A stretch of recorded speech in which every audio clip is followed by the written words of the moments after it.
Happy Friday, folks. Senior Editor Mackenzie DeLulo here, and welcome back to the Texans Weekly Roundup podcast. This week, the team discusses the biggest hits of the 88th legislative session, including the impeachment of Texas Attorney General Ken Paxton, where political priorities like school choice and border security stand after sine die, and the start of the first special session of summer 2023. As always, if you have questions for our team, DM us on Twitter or email us at editor@thetexan.news. We'd love to answer your questions on a future podcast. Thanks for listening and enjoy this episode.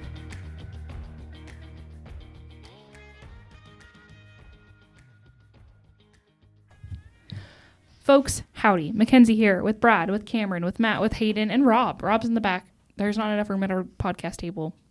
So he got relegated to the very back of the room. How's it going, Rob? It's going fantastic. We are on our 10th consecutive work day. We're having a great time. The coffee machine has been used far more in the last 3 days than I've ever seen it used. I saw a cot of coffee. A pot of coffee brewed 2 separate times within 20 minutes of each other today. I counted. I did the math. I set a timer.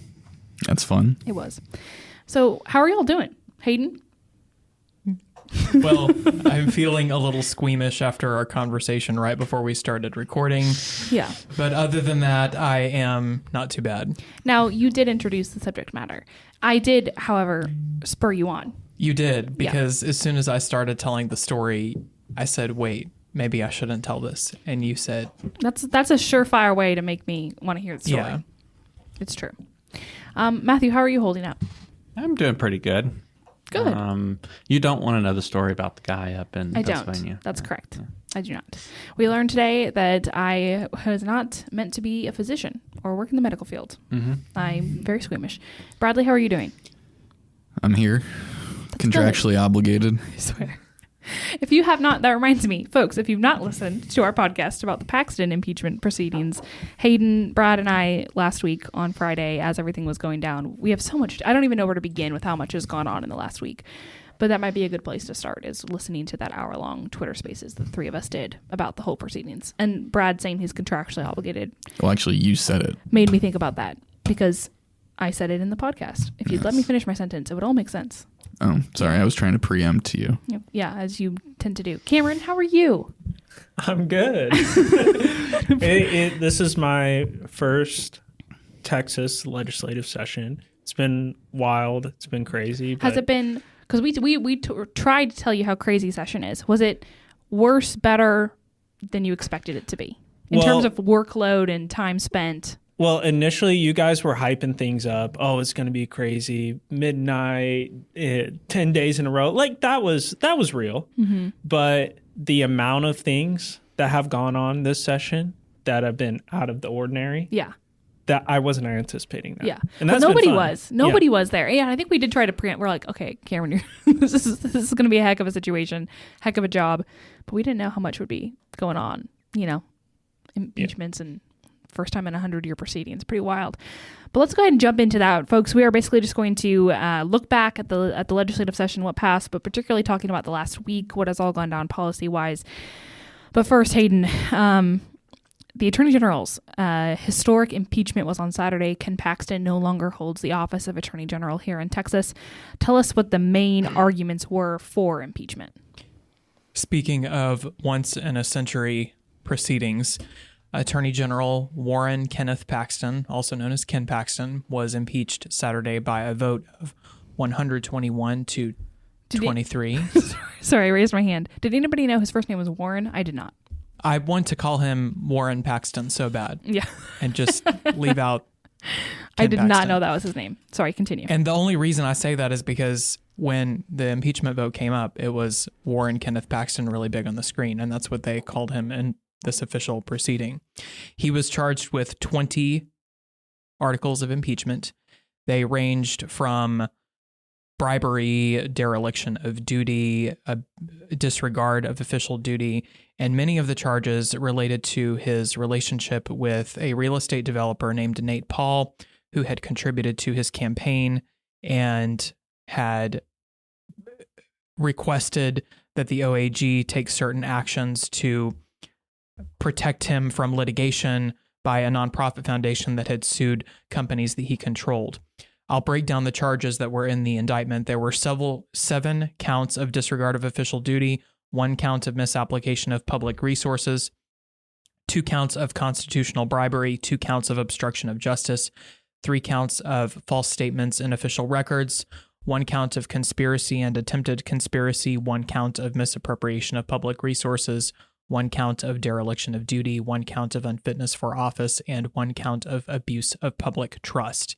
He was said to have accepted bribes. One of the bribes that he is accused of accepting is a job offer that Nate Paul extended to a woman with whom he was having an extramarital affair. And he is also accused of obstructing the criminal proceedings in his security fraud indictment case. Chairman Andrew Murr, the chairman of the House General Investigating Committee, said there was enough evidence to bind Paxton over for trial. And that was the purpose of this proceeding, not to declare him guilty or not guilty, which is the Senate's job at this point. They were merely saying that there is enough evidence for a trial. And there were many arguments on the floor, including Ann Johnson, the vice chair of the committee, who said that all of the circumstances should be taken into account. She used an interesting analogy. She said that if you were in a grocery store, you would be able to tell if someone had accidentally hit you with a shopping cart versus hit you with the shopping cart on purpose. And she said all the circumstances in this case point to Ken Paxton knowing what he was doing and choosing to break his oath of office.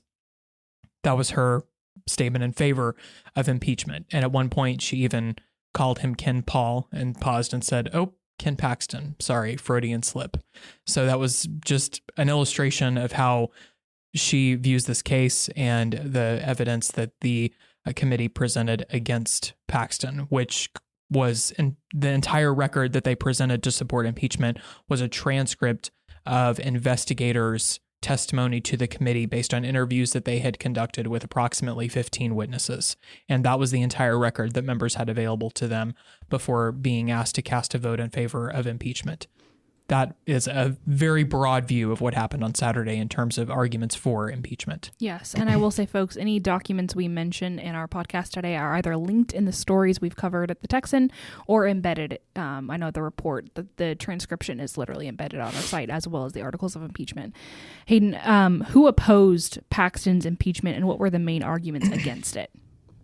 Well, I will say that there were only 23 votes against impeachment, so it's a pretty easy list to read. But before I say this, there were Tom Oliverson had an excused absence, and then there was one Republican, Richard Hayes, who spoke against impeachment, but then he ultimately voted present. But the members against impeachment were Doc Anderson, Cecil Bell, Travis Clardy, Tom Craddock, Charles Cunningham, Mark D'Orazio, Sam Harless, Caroline Harris, Brian Harrison, Kerry Isaac, Terry Leo Wilson, Jeannie Morrison, Dennis Paul, For Price, Matt Schaefer, Nate Schatzline, Mike Schofield, Shelby Slauson, John Smithy, Valerie Swanson, Ed Thompson, Tony Tinderholt, and Steve Toth. Those were the votes against impeachment. And the speakers against impeachment were led by John Smithy, who said the process was flawed and they were being asked to impeach Paxton on hearsay evidence. Tinderholt raised concerns that the investigators were politically motivated, that they had worked in Harris County and voted in Democratic primaries.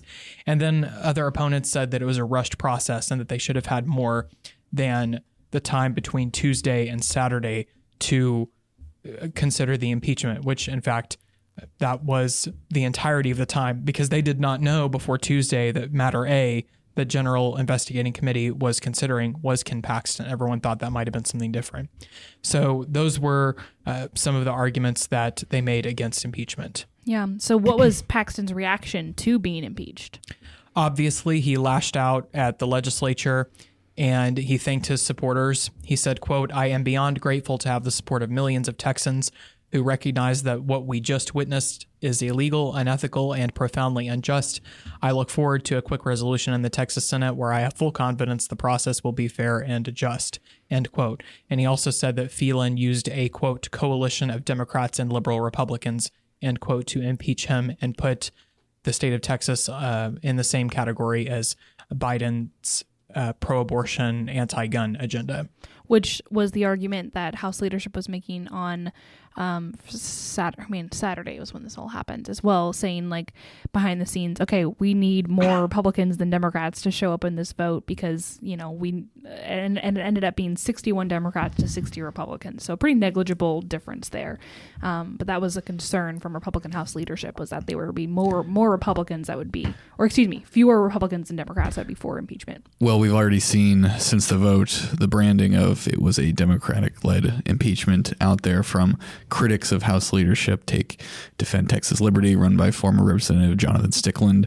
You can expect to see that phrase on mailers a lot once we hit 2024 primaries. Yeah, this is going to be a big primary election issue. Okay, Hayden, the big question we've been asked many times over by listeners and readers, what does the law say about what happens next to Paxton? There is a series of people who can set the trial date at this point once the articles of impeachment have been delivered to the Senate, which they are. Abbott has 10 days to set a date. If he doesn't, Patrick has 15 days. If he doesn't, the president pro tempore, which I believe is Senator Schwartner at this point, has 20 days. And if he doesn't do it, then a majority of senators can set the trial date. The Senate, I believe, is set to consider the rules for the trial in late June. So it will probably be after that they set the trial date, but that could change at any time. So they haven't not written that in blood. A 2/3 majority is required to convict. Senator Paxton is obviously Attorney General Paxton's wife, so it is unclear at this point whether she will recuse herself or participate in the trial. State law requires her to be in attendance, but the Texas Constitution says that she is not allowed to participate in matters that of personal interest to her. So we have conflicting laws. The constitutional provision obviously is superior, but she's still in a bind. She can violate state law and be in the position of judging her husband's guilt, or she can, I'm sorry, I got those switched. She can violate the Constitution and be in a matter that concerns her personally and be in the position of judging her husband's guilt, or she can recuse herself and obey and potentially she would violate the statute, and she would also lower the vote threshold for conviction, because if she's not present, then only 20 votes are required for conviction as opposed to 21, because it's a 2/3 vote of those present. So that's the bind that she faces at this point, the catch-22. Which is a big difference, too, in that the House only required a majority versus the Senate needing a 2/3 vote for conviction. Now, this was an all-hands-on-deck day at the legislature on Saturday. All of us were there, at least during some portion of the day. Let's talk really quickly. I want to dedicate a couple of minutes here to talk about what it was like on the floor. I think the thing I noticed most while y'all noodle on this is at the very beginning of the impeachment proceedings, I think it was very clear that the momentum was in impeachment's favor. It was very, the General Investigating Committee laid out its case and did so with all 5 members. Fairly convincingly, members were listening very closely. And I think even leading up to the trial, the rhetoric surrounding impeachment was very favorable to the motion. And then you kind of started to see the tables turn a little bit just in terms of the speeches that were given from members of the House who I think were unexpectedly opposed to impeachment. And the argument talking about how the proceedings were rushed, how precedent had been set previously from members like John Smithy, Representative Matt Schaefer, were very fascinating, and I think immediately made certain Republicans in the House who were in favor of impeachment sweat quite a bit, wondering, okay, are we hemorrhaging votes here? So speak to that for those of you who were on the floor about what the environment was like leading up to the vote. Well, it started off with the impeachment managers, the General Investigating Committee laying out their case, and then we saw members who are critical of the prospect give up and give their side of the story. And, I know for a fact there were members that went into it planning on voting for impeachment who were convinced, especially by Representative John Smithy's speech, questioning the the speed with which this has been brought up. They announced the articles, the recommendation of impeachment on Tuesday and voted to impeach on Saturday. So a matter of days. And again, most people in the Capitol, I believe even members, thought Matt Array related to something entirely different than Ken Paxton. We did too. So I know at least there were some members that Smithy speech was persuasive for. And it was interesting to see some of the commotion going on.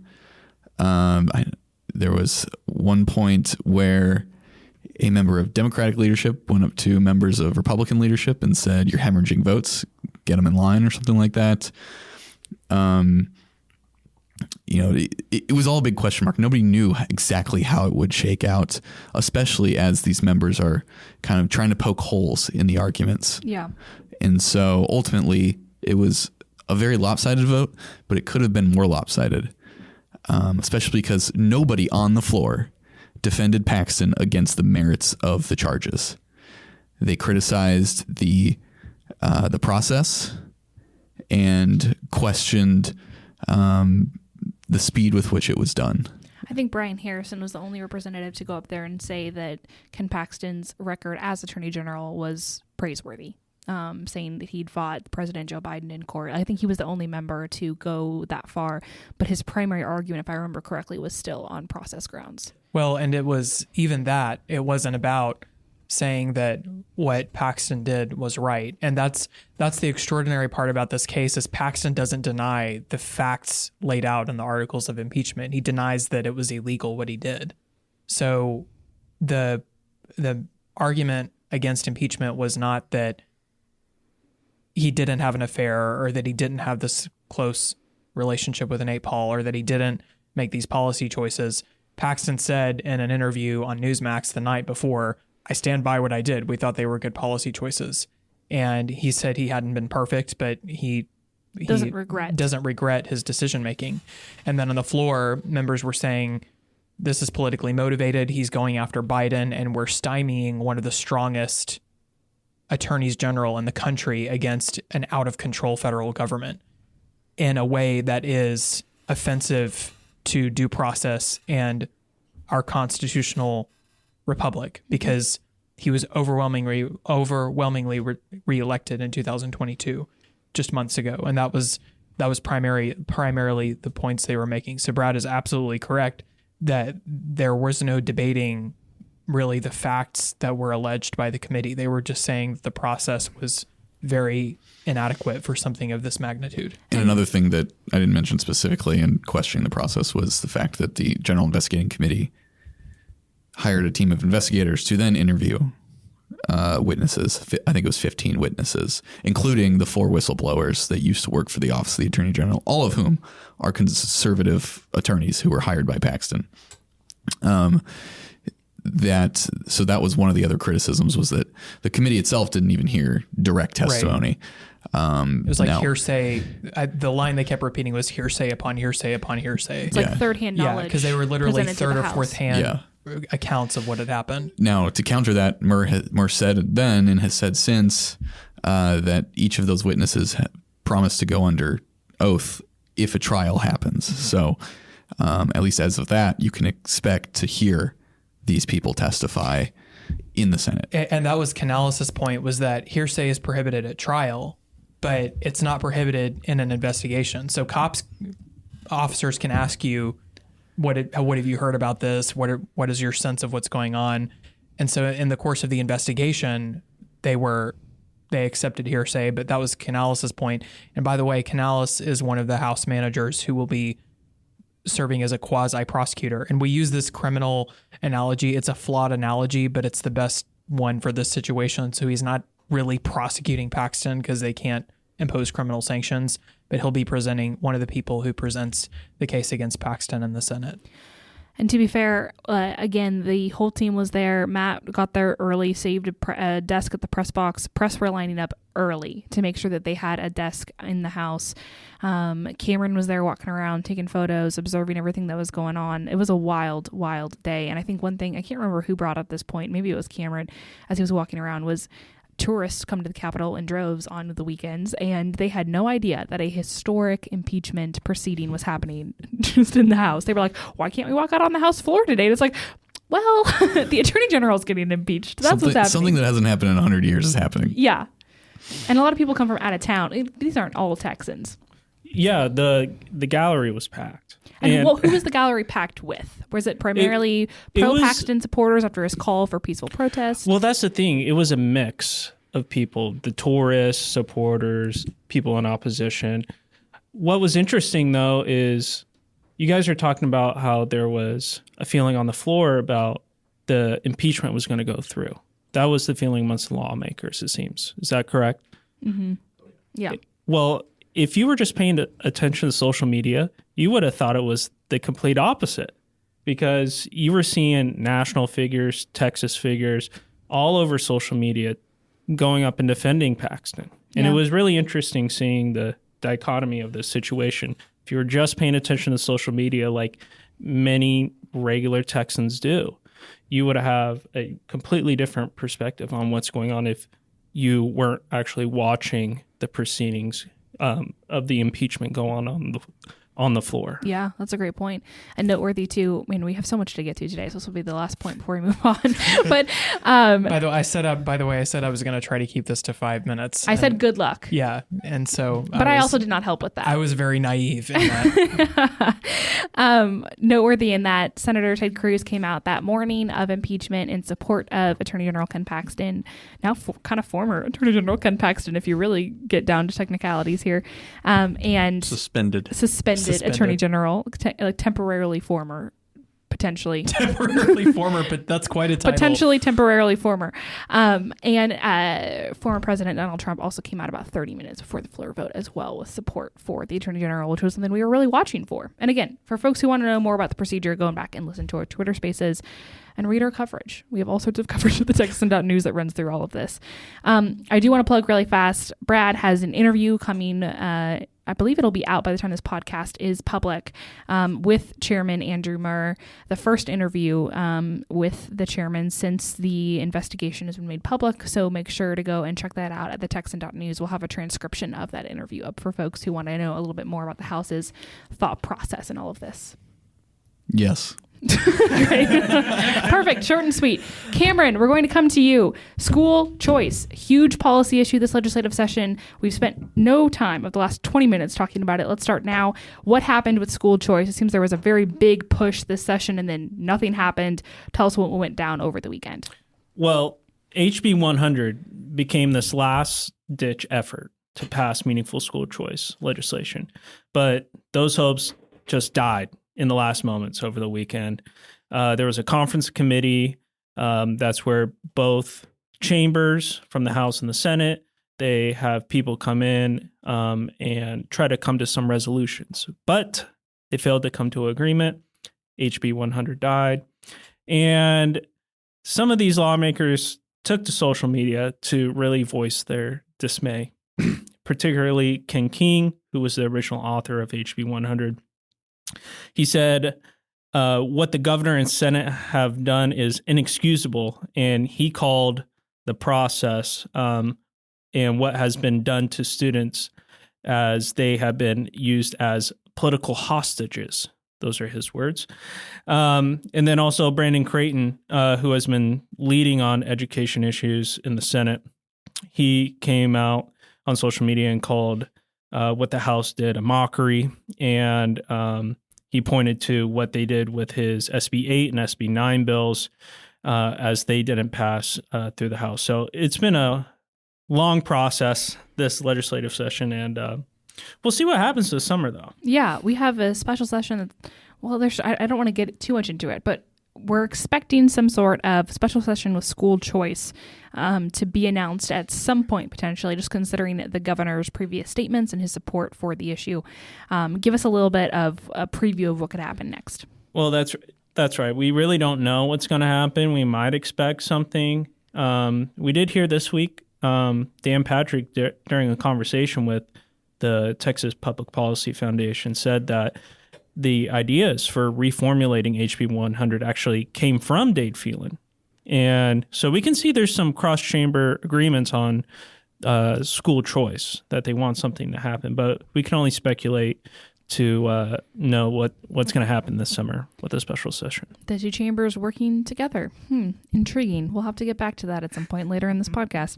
Matthew, let's talk about the Senate. Lieutenant Governor Dan Patrick named 30 priority issues for the Texas Senate to pass this session. What percentage passed? And give us some details about what will become law and what will not. Well, early this year, Lieutenant Governor Patrick outlined 30 different pieces of legislation, noting that many would pass with bipartisan support, and that many also carried the favor of the conservative majority of Texans. Now, I think it's probably easiest to start with the ones that didn't make it, to kind of give you an overview. Senate Bill 2, which was restoring voter fraud to a felony level offense. That one was one of the big ones they were trying to bring through this session. There was a lot of talks like it would make it. Didn't survive the regular session. Senate Bill 6, adding new natural gas plants. Senate Bill 8, as Cameron just discussed, was the school choice priority measure in the Senate. And of course, that was ultimately a school choice version had been tacked onto HB 100. And as we later learned, or as Lieutenant Governor Patrick claimed this past week, that tacking a school choice onto HB 100, the teacher pay raise, was an idea given to him by Speaker Phelan. We have not heard Speaker Phelan confirm that or not, but I thought that was an interesting little post-session factoid. Senate Bill 9, the teacher pay raise. Senate Bill 11, keeping our schools safe and secure. Now, a House version of a school security bill, HB 3, did pass, and there was quite a few differences between the two proposals and where they came from. Senate Bill 13 was the obscene books in libraries. 16, banning critical race theory in higher ed. 21, removing judges who refused to follow the law. And Senate Bill 23, creating a 10-year mandatory 10-year prison sentence for criminals committing gun crimes. That one I was really surprised didn't pass, because it seemed like there was a lot of bipartisan support for it in both chambers. Now, that being said, about 2/3 of the 30 priorities did pass. Lots of major social issues this session, ending child gender modification, banning children's exposures to drag schools, banning DEI offices in higher ed. There's also removal of district attorneys who refuse to follow the law, expanding alternatives to abortion, banning local COVID-19 mandates by local governments. That was SB 29 by Brian Birdwell. Birdwell had another one that would have reined in Governor Abbott's ability to issue disaster declarations relating to COVID and that sort of thing as well, but that one did not pass the Texas House of Representatives. It did clear the Senate, though. And then just another number of other ones. Like I said, right over 20 actually will become law. And Lieutenant Governor Patrick is calling on Governor Abbott to add a lot of those issues that didn't survive during the regular into subsequent special session calls. So we'll keep an eye on them and see if by the end of the year, however many more don't become law as well. That's exactly right. Thank you, Matthew. Bradley, there was just so much that happened this weekend on property taxes. It kind of became the hallmark issue negotiated between state lawmakers. But also nothing really ended up happening. So give us a rundown of what actually went down this weekend. Yeah, so property taxes is probably the main thing that sparked the special session that we'll talk about here shortly. But going into the weekend, lawmakers clearly did not want to have to convene a special session, especially immediately.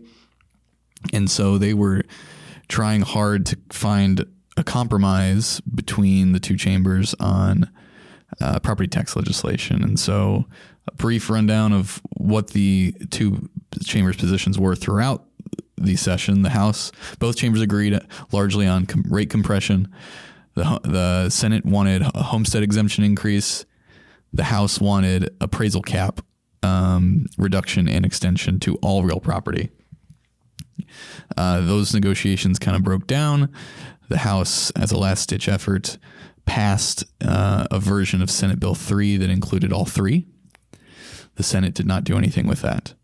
So entering the weekend, basically the only option was passing the Senate, passing or approving the House's Senate Bill 3 or triggering a conference committee. Conference committee did, the conferees were appointed, but nothing ultimately occurred. There was I think it was on Sunday night, the House conferees set forth they signed a compromise plan that laid out compression, 70K homestead exemption for standard homeowners, and a 30K homestead exemption for elderly and disabled homeowners, which was exactly what the Senate passed in their first version, plus a 7.5% appraisal cap, reduction to 7.5% and extension to all real property, which was higher than what the House originally wanted. That was left basically on red. They did not, the Senate did not budge. And so we hit the midnight deadline on Sunday, just expecting this to all be dead. We enter Monday. Negotiations start back up, including between Dan Patrick, Dade Phelan, and Governor Abbott. But ultimately, nothing was agreed upon. And so by about 5 or 6 o'clock on sine die and Monday, everyone realized that this wasn't happening. And so both chambers adjourned sine die. And they didn't have to wait long to see when they would be called back into session. No kidding. That's a good teaser. And for those wondering, I think sine die, I just Googled it to remind myself, it's Latin for without a day. It's basically just meaning that you've run out of days. Yes. Ending it all. Sine die was Monday. So let's get to that. That was our, thank you gentlemen for covering the weekend. Let's get to sine die. After that impasse, Brad, the two chambers eventually just gave up and both adjourned sine die. Tell us about that. Yep. So they did that. Everyone went to their customary sine die parties, thinking finally we're done with this. At least we have a little bit of a break. Well, sure enough, at about 8:55, the governor's office put out a release that he would be calling a special session to start at 9 p.m. And to be fair, usually, traditionally, sine die is ceremonial. Everything's locked, loaded, wrapped with a bow. Nothing is on the table anymore. Legislators adjourn sine die by, noon, 1 p.m., early afternoon. Right. And they go off, the staff goes out into Austin. The legislators go home to their families, or they go out that night and party with their families. Whatever it is, celebration starts very early in the day. The House was on the floor until 5:30 p.m., yeah. Senate was on the floor till 6-ish. Yep. I'm ballparking it, but they were until the evening. It's like 6:30 Senate was on, yeah. It was very untraditional, just because neither chamber could adjourn in good faith, knowing negotiations on property taxes were going on behind the scenes. Yep. And so they waited and waited and waited, and eventually they just decided we're just banging our heads against the wall and nothing's happening, and let's just stop this charade. And so they did. And then while I'm sure everybody is enjoying a cocktail or 2 or 10, the governor issues his call to reconvene, that night, but they didn't come back until the next day, midday on Tuesday. Absolutely. Wild. So special session began. It did. And he put on the special call 2 issues, property taxes. And for that one, he specifically mentioned rate compression, which is interesting in that he basically said, throw away your dispute over appraisal reform and just focus on this one thing and let's get that done. That has not gotten done a few days later, and they're still at loggerheads. Both chambers expedited both bills, their border and their property tax proposals for the special session. The border one, which Hayden, I'm sure we'll talk about in a sec, was focused on increasing the penalty for human smuggling and operating a stash house. But on property taxes, which was the bigger of the 2 issues, I think, because it had been such a fight, the Senate, which often speeds things up really fast, passed its version, and it included homestead exemption on top of compression. The House, though, later in the day met and passed its version of just rate compression, $12 billion in new rate compression, and then immediately adjourned, sine die. So the House is no longer in session. The Senate, they're coming back on Friday, and we'll see what they do. But the House's maneuver was essentially to just force this to the Senate and say, you either accept this or that's it. You know, the governor would have to reconvene another special session. And so Lieutenant Governor Patrick has not really given in rhetorically yet on that. I don't know if he will at any time soon, but yeah, you know, a lot's happened, but not much has changed. We're still at loggerheads between the House and Senate on property taxes. So basically, post sine die at 6:30 p.m. on Monday night, a special session has been called. The House had a 24-hour session, decided they'd pass a couple of bills that pertain to the special session call. A reminder to folks that Governor Abbott specifically states what is on the call, and only bills germane to the call are subject to passage. You can't just, go in and pass an unrelated bill during a special session. It's based solely on the topics the governor chooses. And they adjourned. And the Senate recessed till Friday. So we'll see what happens. The podcast will be released on Friday. We'll find out a lot more then. But that's where we're at. And it's a stalemate. Speaker Phelan said that the Senate's version with homesteads would be not germane to the call and that it would not be referred in his chamber. And that was right before they adjourned. But read a statement. Read a statement. Twitter went ablaze. Yep. They adjourned 30, 45 minutes later? Probably not even. Yeah. Pretty wild. And the Senate is figuring out what it's going to do. So, Matt, let's talk to you about a little bit of the political dynamics at play here and some accusations being lobbed cross chambers. Give us a rundown of what you have been covering on this week. Yeah, so our listeners will get a little bit of a sneak peek of a story that we're still putting the finishing touches on. But it kind of all started this past week with Lieutenant Governor Patrick giving a speech at the Texas Public Policy Foundation, basically recapping the legislative session. And he really focused on this feud over property taxes. So as kind of Brad highlighted, the Senate has really been pushing for a proposal that provides property tax relief through homeowners exemption. The Senate or the House has been wanting to essentially buy down the local property tax rates, as well as they had been wanting to cap appraisals. A lot of our listeners are probably familiar with the problem across the state right now where people are getting extraordinarily high appraisal estimates, and the higher the value of your property, the more taxes you're going to pay on it. So during the negotiations... Can I stop you real quick just to mention that if you have a homestead exemption, your appraisal is capped at 10% every year on the taxable value of your property.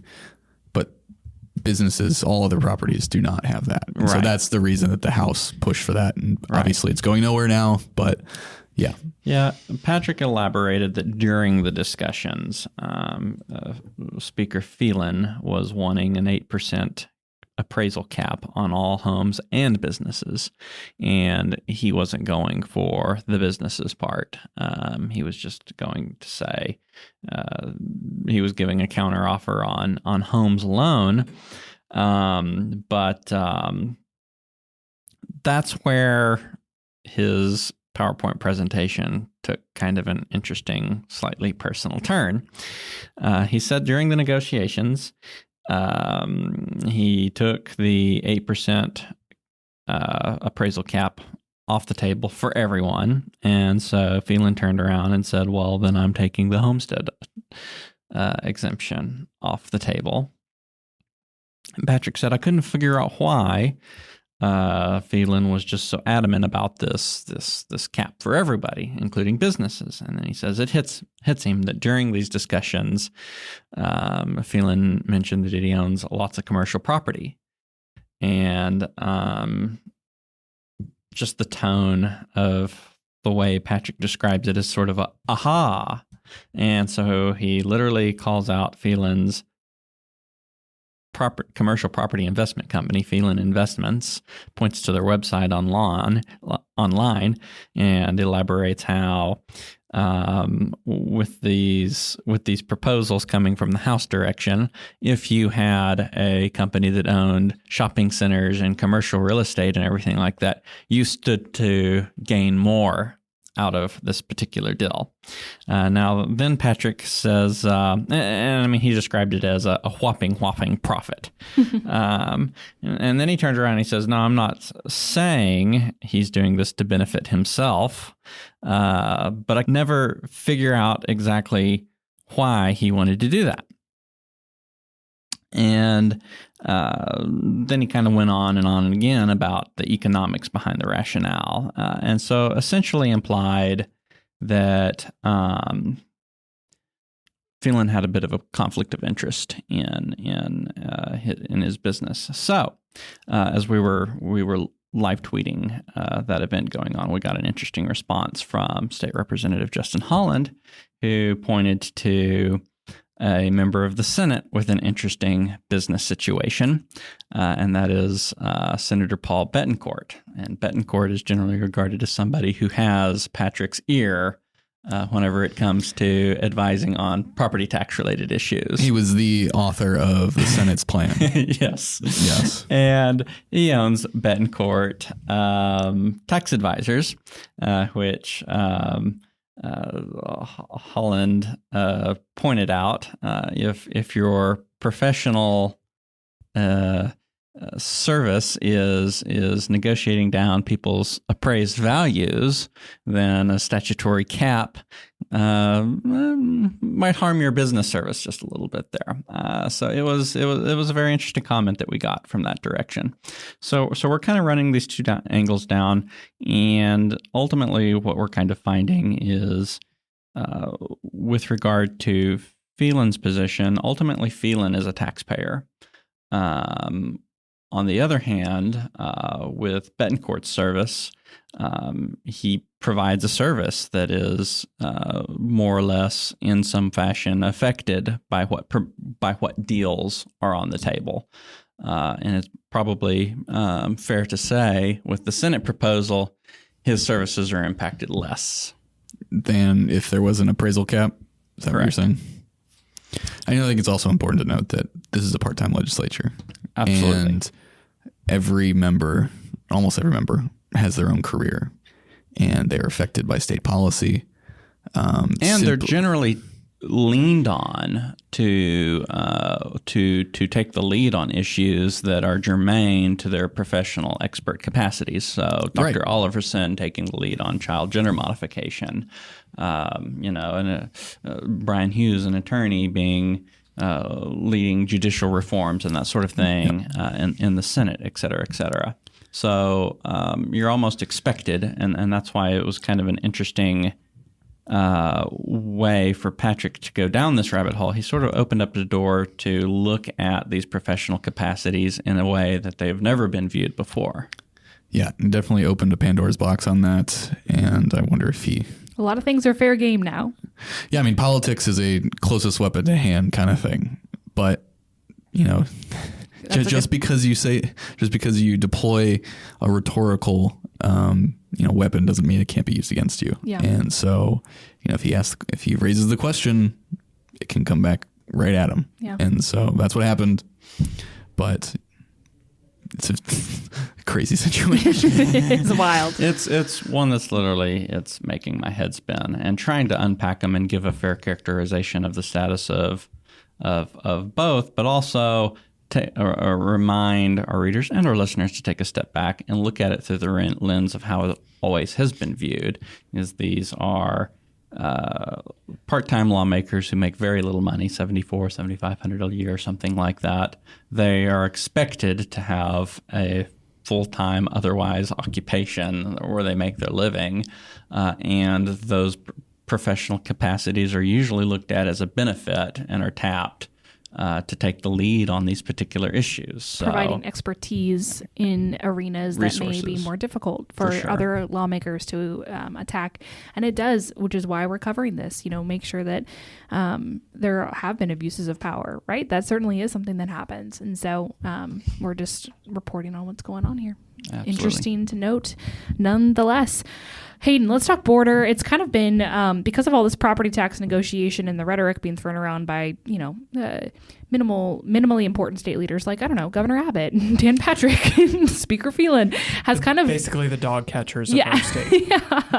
Has kind of taken a back seat to property taxes. But give us a rundown. I think we'll hear much more about it as special sessions continue to be part of the discussion this summer. But give us a rundown of what are the bullet points of the border policies on the table. Representative Guillen reintroduced a bill that was scuttled at the end of the regular session because the conference committee did not produce a report in time.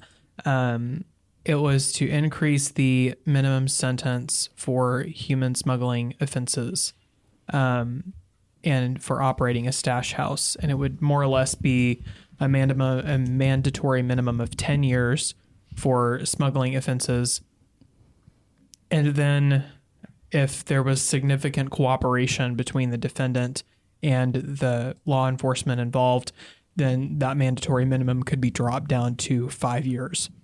It also provides for penalty enhancements and for a list of crimes that I don't want to take up everyone's time reading, but it was a difference between this bill and HB 800 is it allowed the mandatory minimum to be reduced to 5 years if there's significant cooperation, which I don't believe that was in HB 1800. But, and I was incorrect a moment ago. It was HB 800 did not go to conference, but it was sent back to the Senate for further action, and they did not act on it. So it just, languished. It was defeated for lack of action. But it was basically rushed through yesterday, again, within a 24-hour period. And Abbott narrowly tailored the special session call. So it just include that matter. Yeah, absolutely. Well, were other border security measures included on the call? Anything else? After a very strong border rhetoric type session, right. What else was included? In the regular session, the main proposal to invoke the invasion clause and create a state border protection unit, those were lost 2 points of order. And after HB 20 was lost to a point of order and Republicans tried to salvage some of what was in HB 20 and put it in HB 7. HB 7 did go to conference, but they did not reach an agreement. I think one of their differences was the Senate wanted a provision that said local governments could not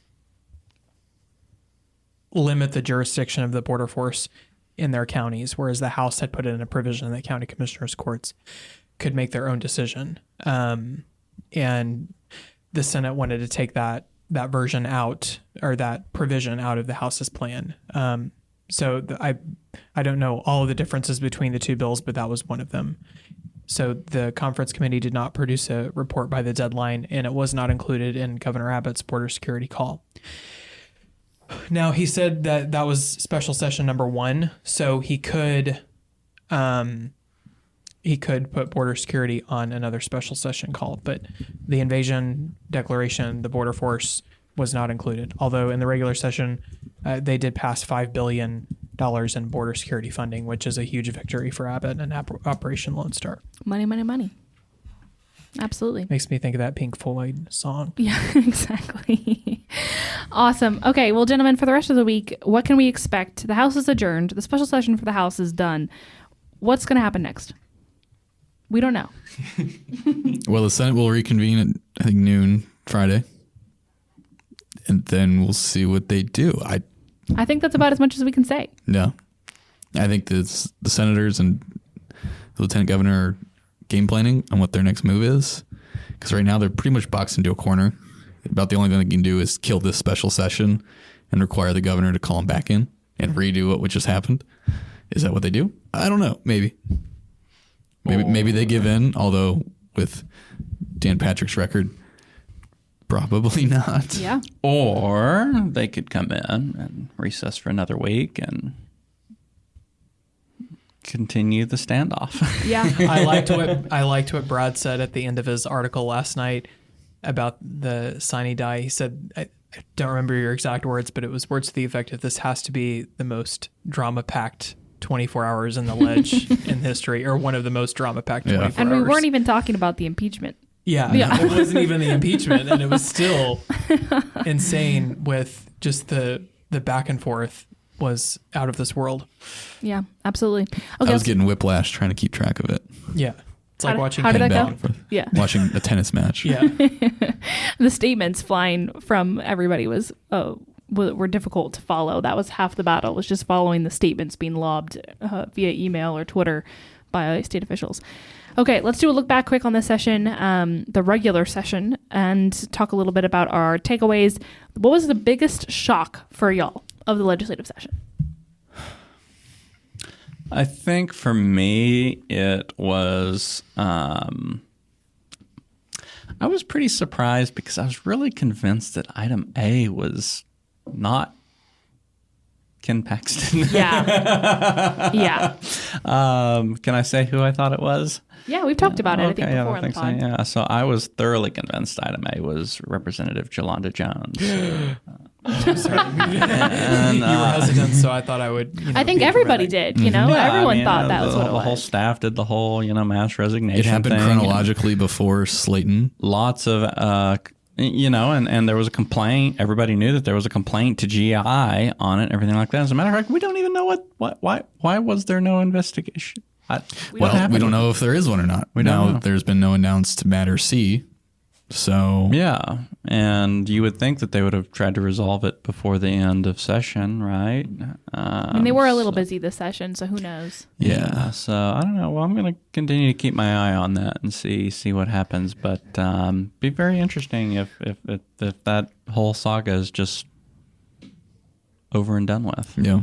Someone needs to start a Twitter account called Matter C. And just speculate on I bet I who the wouldn't be next surprised. person is that the committee's going to take down. Oh my Speaking gosh. of spoof text ledge Twitter accounts, I think the thing that shocked me the most was the fact that we all discovered that Speaker Phelan has a six-pack. Oh boy. And there is a Twitter account called Matagorda Dade's Abs. Yeah, but I mean, the fact that not only the fact that the speaker and the lieutenant governor feuded over Twitter on an issue,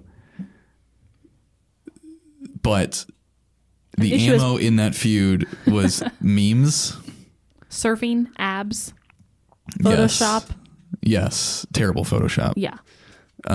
This is how state policy is crafted. California Texas, Day, y'all. name calling. And I think to top it all off, the cherry on top of this is that it was over appraisal caps.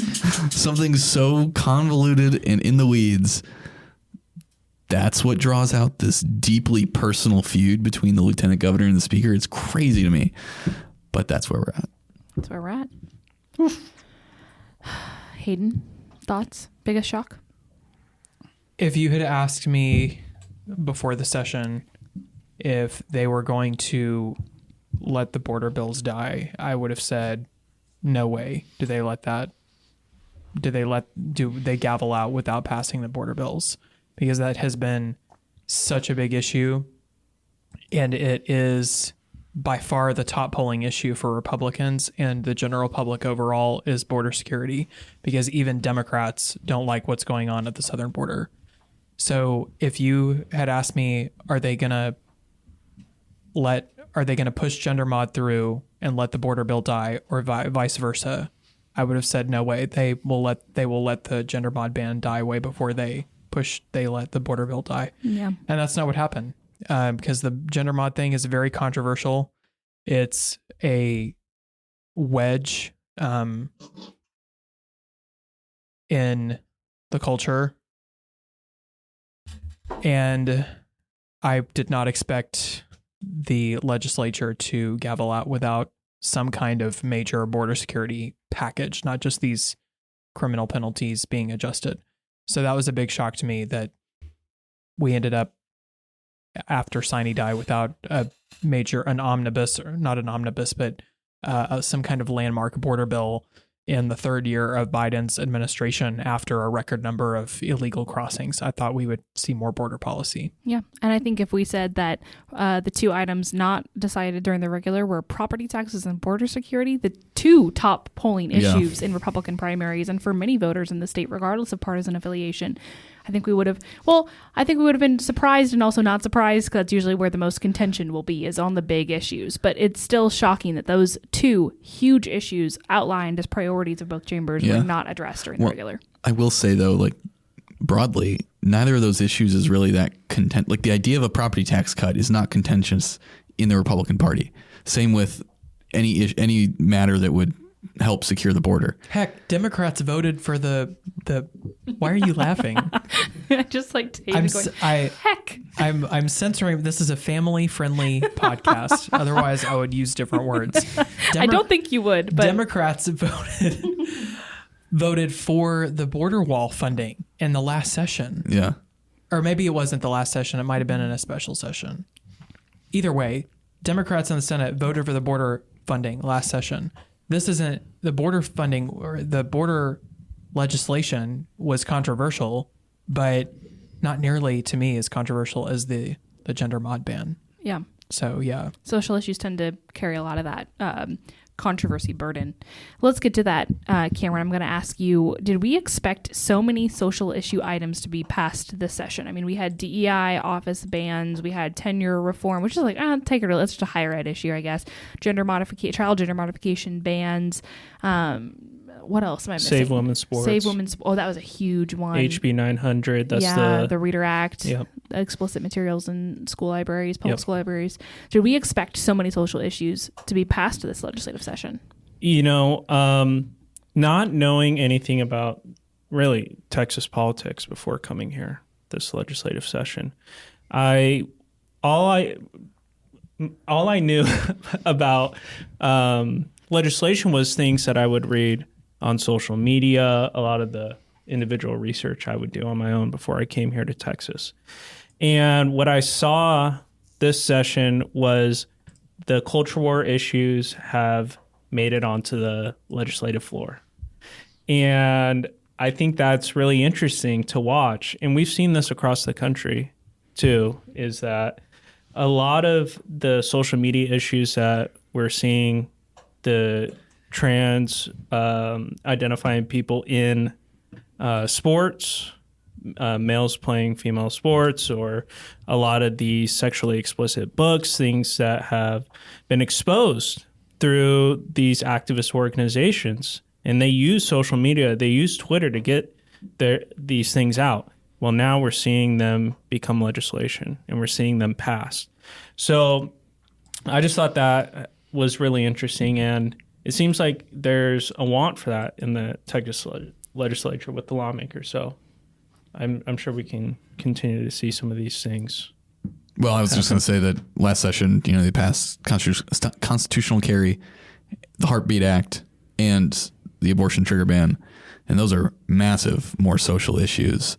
And I think there was a lot more time, legislative oxygen to tackle these other things now with those two things off the table. And so that's probably at least an aspect of why we saw this, the legislature rush for this. But also, things happened between 21 session and this session that brought other issues to light, specifically the Reader Act, discovery of certain books in libraries like All Boys Aren't Blue, Genderqueer is another big one. That Representative Jared Patterson was the one who authored that bill and spearheaded that effort. The discovery of these books happened between the 21 session and this session. And so that's another reason why, especially that issue became, so important to Republican legislators. Well, and we saw the battle with gender mod this entire session, and that seems so long ago. I know. That seems like months and months ago.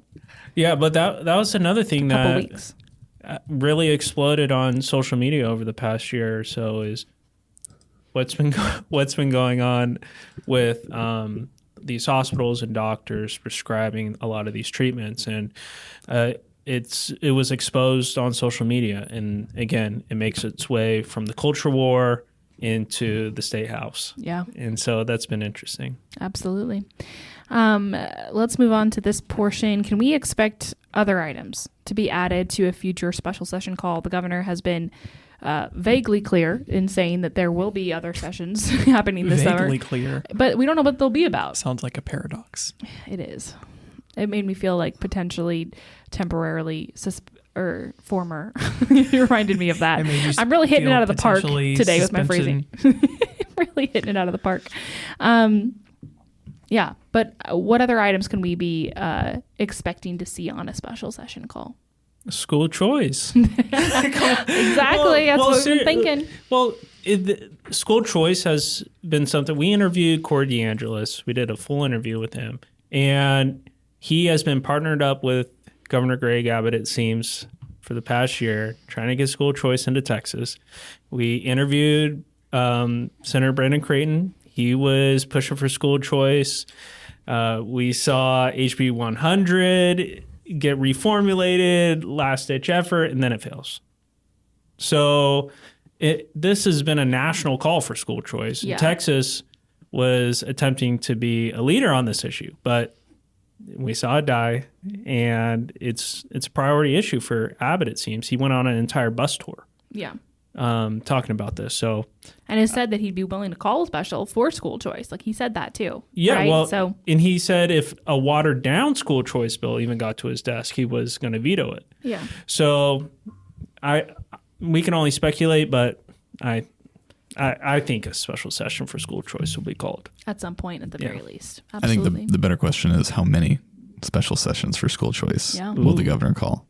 How many? Let's guess. Let's speculate wildly. Hayden's favorite thing. I hate speculation. After we did our Twitter Spaces, she messaged our chat and said, "I'm sure y'all loved it when I asked you to speculate wildly." And I said, "No, I didn't." I knew that Hayden specifically hated it. I think there will be 3. That's my guess. When's the second one coming? Immediately. Well, yeah, I think it'll be pretty, like there'll be 2 right away and 1 in September. That's my guess. Okay.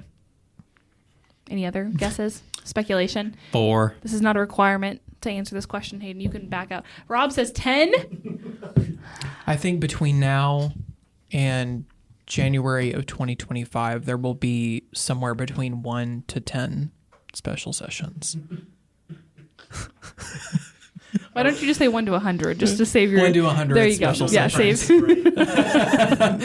Hayden, I'm proud of you for at least answering the question. I did, even though my answer gave Zippo information. Yeah, Zippo information is right. I'm looking through the LRL right now, and it looks like the legislative reference library. And the most special sessions occurred in the 71st legislature. What year was that? 1989. And there were 6 special sessions.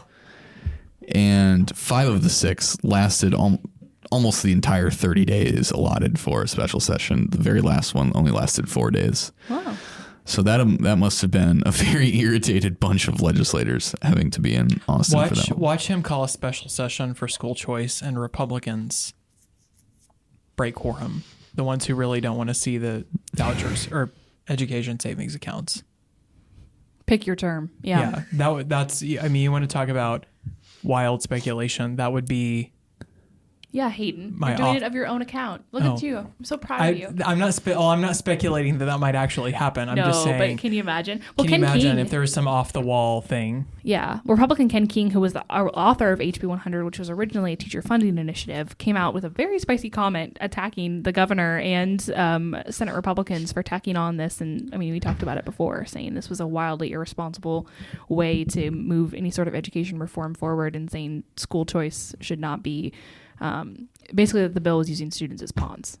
Let me back up half a step. I literally just made that up. So 100%. But there are Republicans that are this opposed to school choice. I'm not saying I've heard anything or that's somehow being talked about. That was just my Who knows? crazy thing that I pulled out of nowhere. Crazy wild thing. Okay, have we ever seen the big three at odds like this before? Matt, you've been so this is Cameron's first legislative session, Rob's first legislative session with us. Matt's been around a while for many legislative sessions. I can't remember these three being at odds like this. I mean, yeah, These three specific lawmakers or officials. Ones. Back in the Joe Strauss days, I think there was interesting tension. But as far as Speaker Phelan goes, and I've never seen open warfare like this. I disagree. Last session after the blackouts, there was a huge fight between the speaker and the lieutenant governor, and the governor himself got some arrows thrown at him from the lieutenant governor. Was that public facing though? I mean, less so than this, but it was still public. Especially on the electricity repricing bill, the lieutenant governor was very pointed publicly about it, and we saw him go after the former State Affairs Committee chairman Chris Patty. I do remember that. Over the way they negotiated that electricity repricing bill and the securitization bill that followed. And so, yeah, there weren't memes being shot back and forth at each other. There were California Dade had not been there weren't coined. Childish nicknames being coined. But there was a lot of animosity back then. And we saw that kind of lead the House to throw constitutional carry at the Senate, which it then passed into law. But I think a wild session. I will say that was I agree in that we've seen these three at odds very publicly before with very pointed statements. I think this is the worst it's gotten. I personally do. We are seeing them yield their legislative power in ways we haven't before, where they're adjourning early and waiting. There's a lot of action being taken here. That's not just in the middle of a session. They're wielding procedural maneuvers at each other in attempts to get what they want across the finish line with very pointed public statements. So I do think it's a little bit more heated. It's easy to forget how heated it's been in previous sessions, and it has been very heated. I do think this session is worse though. Yeah. My opinion. Okay, biggest takeaway from the regular session, and then we will peace out. Biggest takeaway. Any final thoughts as I whack the wall with my chair? I mean, we're not done, so. With the regular session, I specified. It all kind of blends together, though. There wasn't really a distinctive interim. That's it was 2 hours long. It lasted less than our celebratory dinner. I know, with Connie and Phil. I think Connie's tweet was pretty awesome. Shout out Connie Burton.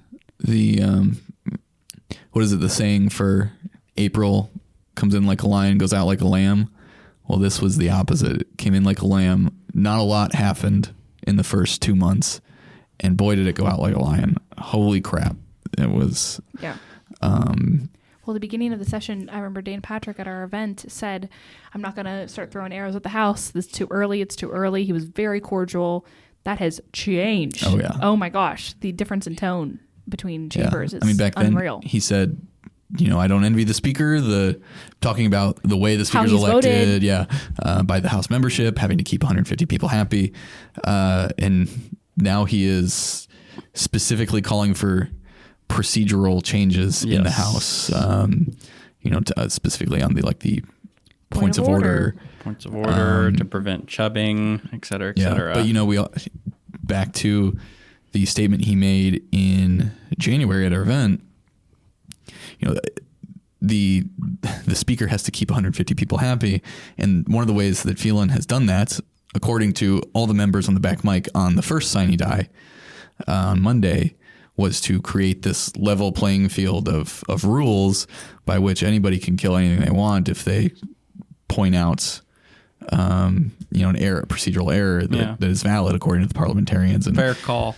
Yeah, there's we talked before about I wrote a piece on the points of order and issues some legislators have with it, but that is a way that the speaker has secured his majority, and I don't think he's going to back away from that just because the lieutenant governor tells him to change the way things are run in his chamber. Yeah. Well, Phelan, as a second-term speaker, also has a different way of legislating than he did before in Yeah. running this chamber. Any other takeaways? Biggest takeaway? Cameron. Sorry, go ahead. Oh, no, I was just going to say the biggest takeaway was the back and forth on the gender mod. Mm-hmm. At some points, I was like, this is going to die. This is not going to. Well, it did die twice. Yeah. Well, Temporarily. Temporarily. And then it was revived, yeah. Yeah, and I just thought that was so interesting because that's just been such a big issue online, and I really pay attention to a lot of the things that happen on social media, and the fact that got across the finish line, I thought that was huge. Yeah. That was really interesting to pay attention to that. So Yeah, and that the Texas legislature is game for passing some big social issues, which has not always been the case with the legislature. And at the time, we probably thought that was going to be the peak of the drama of the session. I mean, you had the gallery cleared, right? That was look insane. where we are. And it was not the peak amount of drama. Absolutely. I mean, there was at least 2 other things, maybe 3 That topped it. Hayden, what about you? I think Dade Phelan and House leadership proved that they're not afraid to clean house because between Slayton's expulsion, which he was a folk hero for a lot of conservatives there for a while because he stood up to Phelan in leadership, and they gave him the boot like that. I mean, they had no compunction about expelling him for what he did, or for what he was accused of. And then Paxton, that, like we talked about before, happened within a matter of days, and they took a big political risk doing that. Paxton is popular, and someone at some point had to make the judgment. I'm not saying they based the decision on politics, but they made a decision that it needed to be done from their perspective, and they went through with it. So 2 once-in-a-century disciplinary moves by the House chamber against their own party, I think that speaks to Phelan's attitude a lot. And I think future Republicans probably are taking notes that, they're not necessarily going to be protected unconditionally by Phelan and the rest of the team. Yeah, a lot of movement in that regard. And to your point, in that we don't know the motive behind this. It's not that Paxton and Slayton were allies of the speaker, but they were Republicans, right? They're part of his own right, party. and that's what I mean. They were popular with people outside the speaker's office. Yeah, who the speaker arguably, needs to be aligned with at least some of the time on policy. So. Absolutely. Matthew, anything to add? Big takeaway from the session? Well, nothing comes to mind. Nothing comes to mind. It's just all kind of a blur now. It's a blur. Everyone is bleary-eyed and sleepy, and it's only Wednesday. Well done, team. Well, folks, we appreciate you listening. We will certainly be on top of the special sessions as they come, and we'll be continuing to watch everything that goes on in the legislature and across the state of Texas. We have already kind of pivoted some of our reporting back to just general Texas news as well. So keep an eye on all of that. Thank you for listening, and we will catch you next week. Thank you to everyone for listening. If you enjoy our show, rate and review us on Apple Podcasts, Spotify, or wherever you listen to podcasts. And if you want more of our stories, subscribe to The Texan at thetexan.news. Follow us on social media for the latest in Texas politics, and send any questions for our team to our mailbag by DMing us on Twitter or shooting an email to editor@thetexan.news. We are funded entirely by readers and listeners like you, so thank you again for your support. Tune in next week for another episode of our weekly Roundup. God bless you, and God bless Texas.